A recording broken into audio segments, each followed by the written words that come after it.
Hello, welcome in everyone. Hey, it's been a while. Good morning, Tim. How are you? It's been a while since I hopped on the mic and excited to be here with you guys. I got just two quick topics I wanted to cover this morning. Just kind of perusing the Facebooks, if you will, and just kind of getting frustrated with all. So I wanted to hop on here, clear some air, handle some situations, if you will. Lately, there's been a big controversy, a big stirring going on in which people are upset, genuinely upset, that the Libertarian presidential nominee, Joe Jorgensen, said, hey, look, it's not good enough just to be passively non-racist. No, you should be actively anti-racist. And if you can imagine how many people found that just incredibly controversial. You mean to tell me that I'm obligated to help protect others? What? I should be standing up for the rights and freedoms of everyone regardless of their skin color? There was a huge controversy, of course, with that, so we'll dive into that. And the other one, of course, is that the Republican heads have decided for a long time, right? The Democrats, the left has been super in favor of DACA. The conservative, the right, has been against DACA. And so this last week, President Trump comes out and he's like, hey, look, guys, I'm going to write a law. And they were like, a law? And they were executive order that's going to make a law. Like, of course, doesn't understand it, but he's going to create an executive order that's going to embolden DACA. So after losing in the Supreme Court, he's going to embolden DACA and bring a path forward for citizenship. So we're going to discuss both of those things, but of course, thank you guys all for hopping in this morning. Thank you, Matt Wright, for helping me lose the game, and for all of you who just lost the game as well. Thank you all for being here. So my name is Jason Lyon. I Mr. America, the Bearded Truth, and big shout out and thank you to Spike and Matt for running and holding Muddy Waters Media to give me a platform to occasionally, at best, hop on here and sit on the microphone and talk with you guys about what's been going on and everything. I'm your neighborhood-friendly libertarian talking to you about politics and social issues around the world, and of course down here all the way to the state level and of course to the individual level. So I want to thank you guys all for hopping in this morning. The Libertarian National Convention just was happening in person and remotely this last weekend. So I know Matt Wright was there. I know, of course, Spike Cohen was there as well. But that was, of course, a fantastic weekend for everyone involved. We do have a new national chair, the offgoing national chair, of course, gave the bird and told people to go eat dicks. So thankfully, we're done with the Sarwalk, and we can move on to bigger and better things. Welcome in, Brady. This is it's exciting. We've got Jacob Henchman. He's now going to be the oncoming chair. Excited to see what he's doing. The Alex Marquette. I'm really deeply saddened by him stepping down. Truly one of the greatest people to be there at the National Committee. Just a real genuine good guy. Able to talk with anyone and able to sift through those waters of just libertarians. If you guys know Matt Wright, he did make a post about his girlfriend, I'm sorry. Did I just make some breaking news for you, Matt? But his girlfriend was talking about the Libertarian Convention and just how ridiculous we are, and it's absolutely right. I felt victimized and I wasn't even there. You mean Trump is trying to pull more items from the Libertarian platform? And yes, we will get into that for sure. So the Libertarian Convention, if you guys have not gone back and seen the beautiful speech by Spike Cohen, just resonates with anyone that was listening to. It's a fantastic time. Make sure you guys go hop back into there, check it out, see exactly what he was saying. He really is a uniter of all fronts. That bottom unity thing is not a joke with him. He's able to bring people from all sides and bring it together. Welcome in, Melissa. And it was a beautiful speech. Joe Jorgensen comes out there and she, of course, creates the controversy that we're going to dive into first. So it's not enough. It's not enough just to be not racist. To be passively not racist, you have to be anti-racist, actively anti-racist. This has caused a lot of controversy, and in a lot of ways, this of course, when we talk about the demographics of the Libertarian Party, a lot of people, of course, are of white descent. They're come from the European nations, if you will, if you go back there to their descendants far enough. And so with that, of course, there's a bunch of feathers being ruffled. The jimmies have been rustled. And so we've got a lot of Republican-esque people that are, like, oh, Jo Jorgensen's not a serious thing. She's out here, she's pushing a Marxist organization. She's out here supporting Black Lives Matters, the organization, from a tweet that happened last week, in response to, of course, her speech.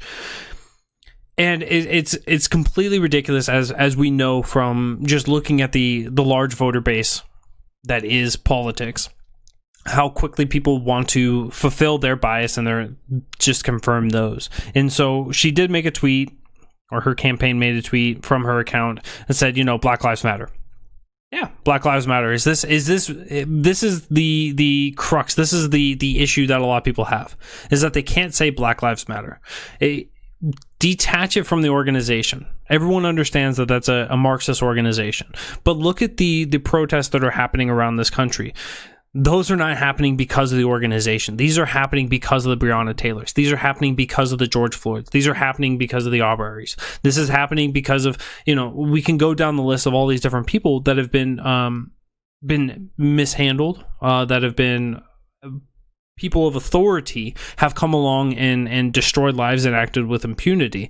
And so when you have situations like that, people are naturally going to want to come out and fight against this. And so the Black Lives Matter hashtag got affiliated with this because a lot of these people are people of color. They're black.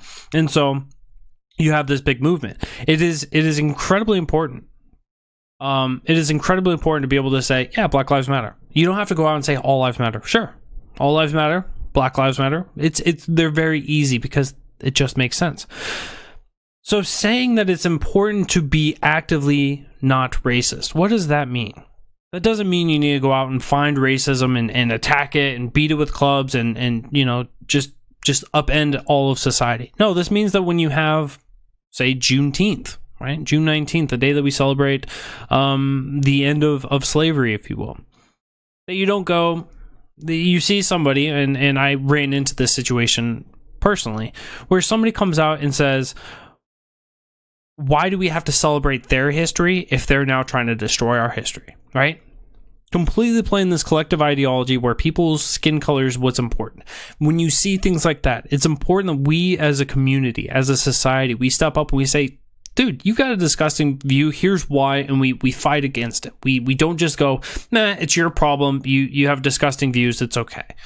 There's a difference between those two, and when it becomes so prevalent in our society where it becomes accepted, when we see the Republicrats coming out there and talking and being racist against people, right? If we look at who the right favors, if they value people on the right that are people of color, and they're not saying anything different than anyone else, right? But they're valuing them because of their skin color, right? That's, if you're going to value them because of the content of what they say, that's great.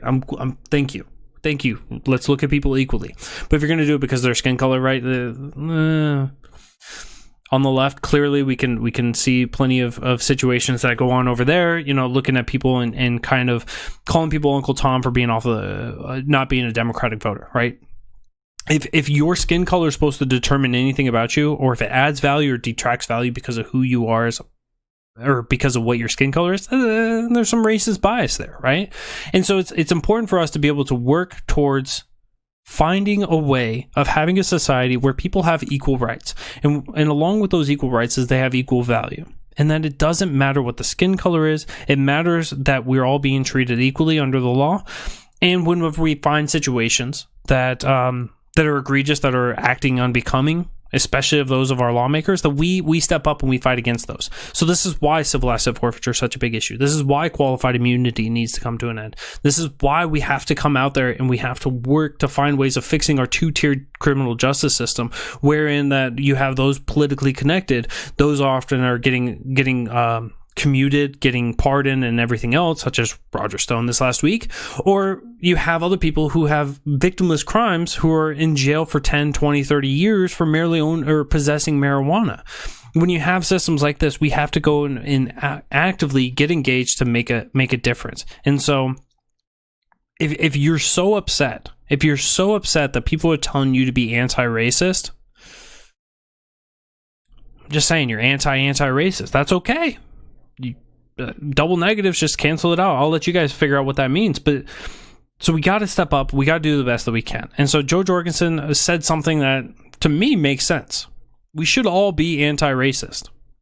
Every single one of us. It's important that we all look at ourselves and we make sure that we're not racist. And I think that all of us can come to that conclusion. All of us will always come to the conclusion, I'm not racist. It's always justified for my views and what I think. But it's important that whenever we see something that is racist, that we step out and we fight against it. If somebody's coming out and calling us racist, let's have those conversations. Let's figure out if it truly is reflective of it. Now, I'm not saying... Here's the other issue, is that a lot of people look at this stuff. They take this stuff in and they go, well, everything I say, somebody says it's racist. And discern it. Is there racial bias in there? Are you looking at somebody differently based on their skin color? If so, there might be a little bit of racism in there. If not, right, if you're just saying, look, I'm not going to vote for a Democrat and I happen to be a person of color, it's not really racist. Voting your conscience is what everyone should be doing. No one owns your vote but you. Do it the way you want to do. You want to go and vote for the Democratic Party? You can vote for that kind of slavery. You want to vote for the Republican Party? You can vote for that kind of slavery. You want to vote to be free in your lifetime? Here we go. We got a ticket for you. Joe Jorgensen, Spike Cohen. There's a ticket out there for you. It's got your name on it. Right there. Your individual name. Right there. Right at the bottom. It's in super small print. Don't try and find it. But it's on there. Your individual rights. Your individual freedoms. Every day, all day. Right there. Joe Jorgensen, Spike Cohen. But beyond that. So this whole entire controversy, I'm absolutely loving the amount of tears that are going on from people that came from the right, generally. This is who really gets opposed to this all. People on the right are getting, they're so racially sensitive, racist sensitive. So there's the left that are hypersensitive to races, and you have to be like responsive, and you got this hierarchy of victimhood statuses based on like what kind of ethnicity you come from. And then on the right, you have like anything that's racist, right? They're just hypersensitivity. So both of those are clearly in the wrong. Let's not talk about the French groups, but let's talk about like the actual values that we can unite with people on.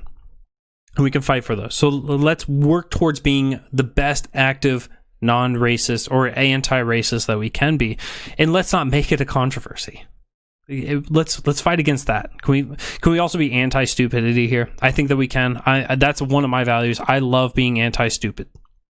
I waste way too many hours of my day. I'll be honest with you. You guys need to pick up some slack because I'm putting in overtime over here, but we can work on that. The other one that I really wanted to dive into today. This is going to be an incredibly short video. I'm sorry about that. But the other one I wanted to dive into today was DACA. And so I've actually got a video pulled up for you guys that I'm really excited about, because President Trump tells Telemundo's JB Ballard that he will sign an executive order on immigration that will include DACA in the coming weeks. Now, if you guys... I hope that this doesn't fall on deaf ears for you guys as well, but this just... it's so beautiful in the way that President Trump, in the way that President Trump talks about things, that you clearly know that somebody fed him the lines and he's ruining it. But here we go with President Trump. And I'm going to be, over the next few weeks, signing an immigration bill that a lot of people don't know about it. You have breaking news, but I'm signing a big immigration bill. Signing a big immigration bill that nobody knows about. Nobody knows about it because the House hasn't passed it. Nobody knows about it because the Senate hasn't passed it. Nobody knows about it because nobody's passed it. So the normal way that you pass a bill, nobody's passed it. Nobody's touched it. Nobody knows about it. Is this an executive order? I'm going to do a big executive order. I have the power to do it as president. So now he's doing an executive order. So he gets clarified. Gets, the clarifications there. Thank you for making sure that we know it's an executive order now.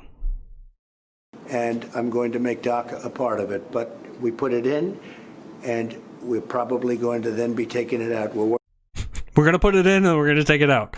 I'm just saying, this is not a Saturday Night Live, right? This is not how you handle, the women who you later have to pay sexual silencing fees towards. This isn't people that you pay to keep quiet. You don't just put it in and take it out. Looking out the legal complexities right now, but I'm going to be signing a very major immigration bill as an executive order, which Supreme Court now, because of the DACA decision, has given me the power to do that. One of the aspects of the bill is going to be DACA. We're going to have a road to citizenship. Okay, so that's as an executive order, not as a congressional bill. If you look at the Supreme Court ruling, they gave the president tremendous powers when they said that you could take in this case, 700,000 or so people. Right. So they gave powers. Based on the powers that they gave, I'm going to be doing an immigration bill. One of the aspects of the bill that you'll be very happy with and that a lot of people will be, including me and a lot of Republicans, by the way, will be DACA. We'll give them a road to citizenship. So, what the actual fuck? What the actual fuck? It's amazing. It's truly amazing that this is the current president of the United States of America. I want to rewind a little bit. So Spike Cohen was talking in the past on a couple of his interviews. If you guys haven't watched them all, shame on you, first off. Second of all, in one of the interviews, he was talking about why it is that during the time of COVID, it's such a great equalizer for the Libertarian Party as well as the Republicans and Democrats. Because when you don't have these large amounts of fans behind you, when you don't have the crowds behind you cheering at every syllable that you make, you really get to hear what these politicians are saying, and it's clear which messaging is more important, which one is going to be spot on. And so when you hear that, I'm going to write a bill. You're going to write an executive order? Yeah, I'm going to write an executive order that's going to be a bill. Without Congress? Yes. Okay, we're gonna put DACA in, we're gonna pull DACA out, we're gonna put DACA in, and we're gonna shake it all about. Oh, whatever you say, Mr. President. But beyond this, so he was referencing the DACA Supreme Court decision that basically said, hey, President Trump, you can't just remove other executive orders just willy-nilly, right? You have to have a reason. There has to be a justification, national security funding, et cetera, et cetera. There has to be a justification for removing this legislation. And so they were like, so from that, right now President Trump is feeling emboldened. The executive office, the man himself in the White House, hopefully soon will be the lady in White House, but is now feeling emboldened to where he can expand upon DACA. And of course, right, this has been a big flip, right? You don't just work to repeal something and then go, I can't repeal it, so now I'm going to make it better. I'm going to expand it. This is the problem with populism. This has always been the problem with populism, is that you don't go off of any principles. You don't go off of any values. You just go off of, this might be in this week. Let me go ahead and do this, right? You run on the campaign trail and you say, I'm going to be the most Second Amendment supporting president of your lifetime. And then you come in and you're like, bump stocks. I hate them. Suppressors. We're going to find ways of banning the suppressors. DACA, we got to get rid of it. It was created by executive order. It's disgusting. It doesn't help our immigration status. These are people that are circumvented our immigration policy, which is the process which is absolutely destructive, right? Our immigration policy needs to be reformed. It needs to be fixed. It needs to be streamlined. There are people that have been waiting 20, 30 years to be accepted into our immigration process, to be accepted, to be looked at, to go through our immigration policy or process. But this was the stance: was let's get rid of DACA, let's reduce the numbers, let's fight to in many of the white nationalists, the ethno nationalists, they were looking at this and going, yeah, we need to make America white. We need to slow down immigration, everything else. And everyone was all on board with the idea of like reducing this from the right side of the aisle. And now President Trump comes out and goes, yeah, DACA is a great thing. DACA, let's have some DACA. Let's put it in there. Let's get a path to citizenship. Let's move on. I'm in favor of the path to citizenship personally, right? I think that if you're here in this country, I don't really care how you did it. And as long as you're a nonviolent person, as long as you're somebody here that's trying to contribute to your own life and thus through the means of trade, barter, and services, you're bettering society around you. I don't really care. I'm not a fan of having the government, be all up in your business all day long. But now he's trying to, he's even trying to give cover for the Republicans. Even many Republicans like DACA. Even many Republicans want a path to citizenship. Yeah, well, Lindsey Graham and a couple others. And this isn't going to bode well for most of the Republican base. But who this does bode well with is those Democrats, those across the aisle. When they see this, they're like, well, if he actually follows through on this, maybe there's going to be a couple votes being taken from Joe Biden. Remember, when it comes to the presidential races, and certainly being 2020 with less than 4 months away from the day when everyone's votes have to be casted, right now, it's all about politicking. Right now, it's all about trying to make the feel-goods. This is why we're having more discussions around pulling the troops out, right? President Trump's talking once again about pulling the troops out of Afghanistan, right? He's talking about fixing the immigration system in some way. Of course, he's not actually talking about any substantive change. He's talking about just merely putting in DACA. He's merely talking or emboldening DACA and putting in a path to citizenship. He's not actually talking about any substantive change. He is just merely going back to the campaign roots of finding out what is popular and using his populist rhetoric in order to get and garner more votes. So when it comes to these politics, when it comes to these elections, oftentimes it's the Republican and the Democratic candidates. Well, I'm hoping that this year is the year that we're going to break free. We're going to double up from last year where we had, or last election where we had 3.5%. Hopefully now we're going to be getting 6.5%, 7% of the vote. And moving our way up. If not, get us to that popular vote. Get us to the popular vote. Get us into the White House and let us actually see some substantive change. But it's between those two, generally, for most voters, right? It's between Biden and Trump. And so he's got to find ways of pulling from Trump or pulling from Biden because nobody wants to vote for Biden. They're voting for Biden because they don't like Trump. And why are most Trump supporters voting for Trump? Because they don't like Biden. Both of these candidates are horrible. Both of these candidates are terrible. And yet we have so many people that have been so just bought into the system that they think that if I just vote harder for one of the same parties, if I get disenfranchised from the Democrat Party, if I vote for the Republican Party, they're going to fix my life. They're going to fix all these issues. And I hate to break it to so many of you, but this is not happening.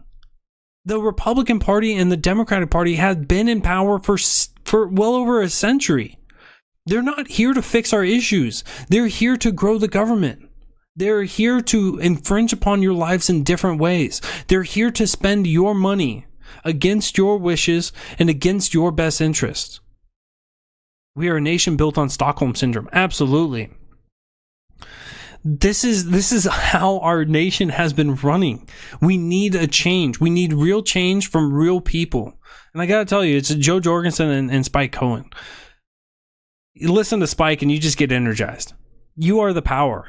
You are the power. How many of those candidates saying that you're the power? How many of those candidates are actually emboldening these people? Instead, what they're doing is they're just saying things that rile up their bases. Those bases are just excited because you're punching left or you're punching right. We need someone who's actually going to be for the people, for their rights, for their freedoms. So I'm incredibly discouraged because when this DACA situation came out, I said, oh, sweet. Somebody is going to talk about this. Somebody out there in the big right-wing or left-wing side is going to look at this and go, damn it. Damn it. I was against Trump for all these times because he was going to pull away from DACA. And now that he's talking about pulling in DACA, I was wrong. Now I got to look at him in a different way. Or vice versa, right? I was supportive of Trump for so long because he was going to get rid of DACA. He was going to remove DACA. He was going to give them a path to citizenship. And now he's going to give it to them. I need... my entire perception of him has changed. And neither one of these things are happening. Everyone goes... you'll see people like going through and clearing out their timelines. Already, I'm sure it's happening. Already, I'm sure that people are going out there and deleting their tweets of going, President Trump, we got to get rid of DACA. We got to, no path to citizenship. Now they're going to come out there and go, I've always been in favor of DACA. I've always been in favor of path to citizenship. I was not always. I'm going to be honest with you guys. I was not always a fan of path to citizenship. I have transitioned. I have moved mountains when it comes to the ideological side of things. I have moved in so many different ways. And so I was not always a fan of all of these things.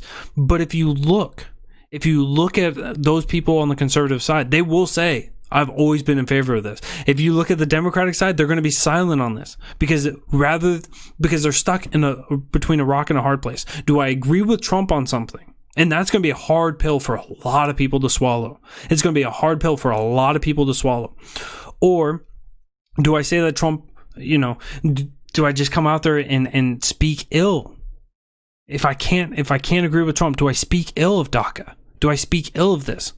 And you're going to find people that are going to find ways to thread that needle and go, yeah, he's just doing this for the votes. They're, just give the usual shtick that we would see from people who oppose somebody. And maybe there is, I've already laid it out there. There may be some truth to that he's doing this just for the campaign. But if he implements it, you got to at least give credit for it, right? You got to give credit if there's actually something good that comes from anybody. Right? If government manages to unfuck itself in the slightest of ways, in the scintilla of a way, you gotta give it a round of applause because it is not common. It is not common by any means. We don't see the government ever coming out and going, we screwed up. Here we go. Let me fix this. I can think of like one or two things. Actually, I can think of two things off the top of my head that government goes, we implemented this and it was a terrible idea. Now we've gotten rid of it. One of them is prohibition. I'm waiting for prohibition on the war on drugs to be the next big idea. And the other one was certificate of need. So healthcare and criminal justice. Those are two important things for any society. We need to have a safe society. We need to have a healthcare system that's going to work for the people. Certificate of need, removing it at the federal level, fantastic idea. Sadly, we solve it in 35 states, but I'll get off of that. But this is a huge issue that we're seeing, right? Is that we kind of, as libertarians, we look out and we see that people don't want to be objective. They want to just confirm their bias. If it doesn't confirm their bias, they're either A, going to attack it, or B, ignore it. And a lot of people are going to be ignoring this. So if you guys are a fan of these ideas, you got to go out there and you got to share them. You got to go beat up Spike and Matt and be like, I need to replace Jason on Muddy Waters Media because I'm going to talk about this a hell of a lot better than he will. He's just some white guy from South Carolina. He doesn't know a damn thing. I can do this so much better than him. And I can get the conversation started. I can get people to see this. And I can get people to wake up at the fact that both parties, both the Republican and the Democrat Party, are just the same party, just working in divergent ways. But the end goal is the same, to have more control over your life and to give you little crumbs in order to keep you coming back. And so we need to take these opportunities to really push on an important message. And this is the important message, is that they don't actually give a damn about you. They only want your vote. They only want you to keep giving you money. And I'm not going to hate on strippers. I'm not going to hate on them at all. But strippers are going to do a lot of the same things that politicians do. Oh, you like it when I smack my ass? I'm going to smack my ass for you. Oh, you gave me a couple bucks? Oh, I'm gonna smack my ass again, right? They keep doing this, right? It's just like some of the podcasters out there, some of them that got like a really small beard. If you hit like, if you hit share, if you do all those things, it's like, oh, you like that stuff. I'm gonna keep doing it for you. And this is what the Republican and Democratic Party has become. And populism is the biggest violator of this. That they are going to just merely do the things that you want them to do, but it's never going to have the actual outcome that you desired when that was being looked at to being implemented. It's politics as normal, if you will. It's important that we look at great quotes such as like from Calvin Coolidge, who said, it's more important to remove bad legislation than to enact good legislation. We take the Milton Friedman quote, where it's more important to look at the actual effects of the laws that are being implemented rather than looking at the intentions. If we looked at that, if we looked at our entire society, we looked at the 30,000 laws at the federal level, we look at the 50,000 laws, the 60,000 laws, or however many at your state and local levels. If we look at all of those and we look at the intentions, they're all going to be great. We have no problem with them. But if you look at the actual outcomes of these, right? The war on drugs. You can say that the intentions are good, but the outcome has been that families have been destroyed. that more lives have been destroyed because of the criminal justice system, because of the process of trying to fight against these drugs, than the drugs themselves. And so it's important that we look at the outcome of these laws. We look at the way that things are actually structured and the ways that they're being affected, and we fight against those. And that we work together, we unite, and we fight against those. So I did speak about the idea that we need to reform our immigration system. Our immigration system has been broken for years. It's treated as a lottery, years, for decades, centuries. I mean, since it was implemented. So for the first 100 years, our nation was an open border nation. We didn't have any controls. The Constitution didn't delegate any authority to the federal government. And so there was no power there. So one day they decided that they were going to give themselves these authorities, and they were going to build up this nation, and they were going to have all these borders, and they were going to have an immigration policy and everything else. And I mean, even as recent as Ellis Island, when you looked at that, people came across on a boat, and they were like, yeah, I just came on a boat. Just came on a boat. I'm just trying to come to a free land. And they're like, cool. You got any sickness? Nah. All right. Hop on in. Get in there. We need you. And somewhere that changed. And so now what we have is we have an immigration system that doesn't give a shit about the American people, and it doesn't give a shit about the immigrants.